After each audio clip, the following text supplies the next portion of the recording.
Hi, it's Ross Waugh here from InfoManage.com with another one of our short video blogs. Here in New Zealand, we have the requirement to produce 30-year, what's called an infrastructure strategy. And it's a 30-year look forward on major items for municipalities, for their communities, signalling what's coming up in terms of major infrastructure investment.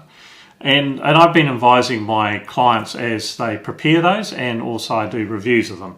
And that they're all starting to get put together at the moment, and later this calendar year they will be up for review, so before they go out to the public for consultation. And so as you'll see on the slide, what we talk about is the investment story for your infrastructure, and very simply in telling that investment story, what you're trying to work out is what services are going to be needed for your community over the next 10, 20, 30 years. Once you know what services are needed, you should have a reasonable understanding, if you're doing asset management, of the condition and how well your existing assets are performing and providing those services.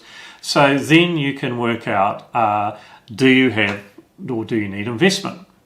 That can change from municipality to municipality. If you've got an area that's growing very fast, obviously lots of new investment needed. If you have an area that's shrinking, then maybe you're just going to hold what you have and replace the minimum as that goes. What I've been suggesting to my clients, and you'll have seen that with some of the blog posts on InfoManage.com, is Carpe diem, seize the day. That was Latin. It is now a good time to invest. Money is very cheap. It's available for investment. Prices will be reasonable because of recessionary conditions. Talked about that in a recent video blog. And so if you've got some logical investment that needs to be made, now might be a very good time to do that. As you look forward over the next 30 years through to 2050, the questions that you need to be asking yourself is what changes, what moves the dial in terms of those changes, and things we could think about are growth. We could think about the impacts of climate change and the need to adapt to that. We could think about infrastructure wearing out.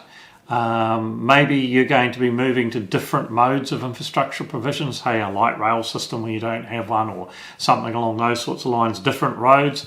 The impact of electrification of vehicle fleets and of autonomous vehicles, which will come in the next 30 years. All of those sorts of things may change your investment profile.